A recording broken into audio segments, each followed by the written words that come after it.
Hello, Scribes. Time to find out if you've been oceans away or you've heard that Netflix is officially suing Barlow and Bear.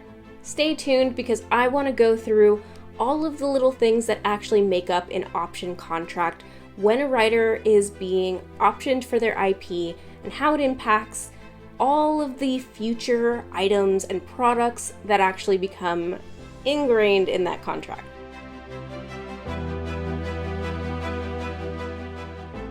Welcome to my channel, Scribes. I'm Pika Lee, writer and filmmaker. If you're new here, I create videos for creative beings and fellow storytellers about the business of writing and, of course, developing your story.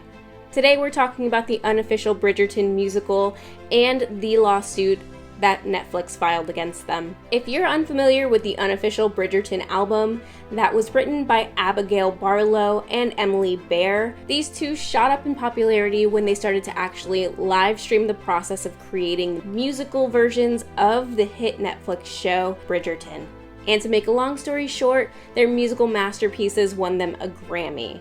Not only did it win them a Grammy, but Emily Bear went on to go ahead and compose things for Netflix. Deadline released an article at the end of July this year, 2022, that actually goes through all of the claim that Netflix has placed against Barlow and Bear LLC, aka Abigail and Emily. Now, while I am a pure fan of the musical, I did want to use this as a sort of a learning opportunity in the same way that I did with the Johnny Depp case. Now, I thought it was kind of strange that they won a Grammy for a work that was absolutely copywritten, but I thought, wow, they're really creating a new space on how to actually create something original off of a work. Maybe the industry is changing. When you're working on IP that has the involvement of money, it's a totally different story. Bridgerton was created and produced by Shonda Rhimes of Shondaland. Shondaland had recently put in a contract with Netflix, creating new shows for the streaming platform. You may know Shonda Rhimes from Grey's Anatomy and Scandal, as well as How to Get Away with Murder, which are all on ABC. Shonda did branch off and create Shondaland, her own company, and with the arrival of Bridgerton on a Netflix streaming platform, Shonda took a conservative era and made it so modern, sexy, and of course, diverse. Now, Shonda optioned the right to her company and to Netflix the Bridgerton series from Julia Quinn. Now, when you have an option, what typically happens is someone has to approach the author and gain the rights from the author. The author is the sole owner, and that's right, publishing companies don't retain specifically the rights to anything more than selling your copies of the book. Or at least that's from my understanding. If I'm wrong, let me know down below. I'm not 100% versed in the publishing space, so anything down below is amazing. Now, in entertainment options, what happens is you make an arrangement or a sort of negotiated contract with the original rights holder. Quinn said that when Rhimes called the prolific showrunner behind the hits, including Grey's and Scandal, she was interested in buying the rights to Bridgerton books, and the author instantly said yes. Now, of course, part of this step is to negotiate a price or royalty or whatever may need to be included for Julia Quinn to release all rights to the producer. And then, of course, the producer will take this to a company, which, of course, there was already a partnership. So what likely happened was Shonda mentioned she did already have a contract with someone who would let her create the project and she could pitch to and get this done. And then Julia Quinn, of course, will have to agree to those terms. And then voila, you've got a show. I mean, I oversimplified that, but you can't expect me to give you all of the details in such a short video. Now, in these option agreements, entertainment companies will usually include the rights to merchandise, the rights to the brand, and of course, the rights to the story, as well as a few other types of things to cover any sort of derivative works that they may want to create off of this one item or this one intellectual property.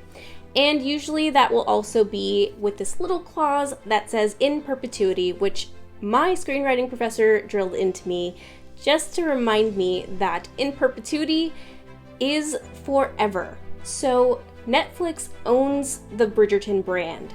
So now that we've covered that Netflix has the rights to create their own derivative works, but basically exclusivity and no one else, let's talk about Barlow and Bear LLC. I'm not sure if you see the irony in creating an LLC in which to protect your works that are derivative from an exclusive rights that you've infringed upon. But this is what often happens when you create your own new works. So if I am creating a project of some sort that I know is going to have merchandising and it's going to have quite a lot of graphics and things associated with it that I want to protect as my original works, I'm likely going to create an LLC if I think it's a way to protect it. An LLC just basically is a company in which it represents you instead of you as a person representing yourself. That way, if you have any infringement, any issues legally, it goes through the LLC for the protected work. It doesn't exactly go to you as a personal person. So, in theory, no one can actually sue you as a person. They can sue your company. And that can be worked out through the company. Now, you'd need to look into more of the business side of things to actually figure out exactly all the stipulations that an LLC protects you with. But LLCs are great for production companies, and they're great for many other people who are creating their own significant works of art. Now, what I find kind of interesting about this is that Barlow and Bear did create this LLC, and under this LLC you will find probably a few items registered, such as the Unofficial Bridgerton album and the merchandise that they've created. And this popularity among all of their merchandise and such created such a frenzy that they've now created a monetary value for themselves, which is what Netflix and copyright laws don't want you to do. While I love the music and I admire them for creating something so amazing, it does infringe upon the laws that are set out. And creating an LLC probably just made it look a little bit worse for Netflix, who felt that they were trying to protect their creative works that was actually infringement works. Now, I don't know if they were ever in talks with Netflix to create a partnership of some sort, because I do know that Emily Baird did get to compose something for a Netflix original, but I also don't know exactly how that came about and how that opportunity played out. Now, in partnering with Netflix in some capacity, I would assume that Netflix was aware of who she was, and so it is entirely possible that they had worked something out, and it just didn't work out, and now the route that Netflix is going is suing them. So there is always that possibility that may never get cleared up for us, because they have been pretty quiet about the whole situation, which I do applaud. But in the meantime, let's talk about what Netflix will have to do in court so that they can go ahead and win the infringement lawsuit that they've placed upon Barlow and Bear.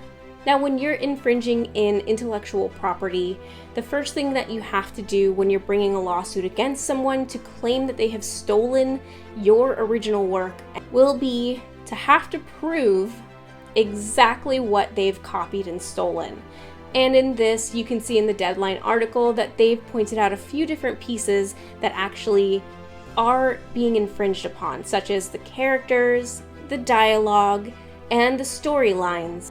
They might have to prove in some capacity how original it might be and how different from what was being initially displayed by Netflix and Shondaland. Basically, they have to prove that they've transformed it in some way that makes it completely unique and original. In other words, if you're going to actually be inspired by someone and that story, you really have to do your due diligence to make it completely yours, in the way that 50 Shades of Grey was apparently and rumored to be based off of Twilight. That's right, it was supposed to be based off of a fanfic spin-off of Twilight, if you can believe it. I can't believe it because I have actually read neither, but I have watched both movies. Now, another interesting point is that I did mention that Shonda was the producer, and she is the person in which her company was the one who created the works. for Netflix. This means that Shonda actually does have say over that intellectual property right. It means that her company might have had the initial licensing and then also provided that licensing to Netflix. And of course, we don't know the details of that and that agreement, but we do know that that means that there are about 3 parties that would be involved in the IP and intellectual property infringement lawsuit on the side of Netflix. Because we know that forever the rights will be in the form of a book for the original creator, that is Julia Quinn. The second party to the rights and the licensing would of course be Shonda Rhimes for her company who acquired the rights, and then of course to the distributor of the platform who got exclusivity rights, Netflix. Now, whether or not we do like the Unofficial Bridgerton Musical album, it's not for us to decide if they have infringed. It's up to the law to have any sort of proof and for Netflix to provide any sort of information that can conclude they may have tried to work with the girls and may have been declined. As the rights holder, they will have to prove that in court, and the girls will have to also prove their side as well. Well, I hope you enjoyed this video today, Scribes, and I hope that you join me for the next one. Make sure to subscribe down below so you don't miss any new videos, and give this video a like if you liked it. Thank you for watching, and I will see you on the next one, Scribes.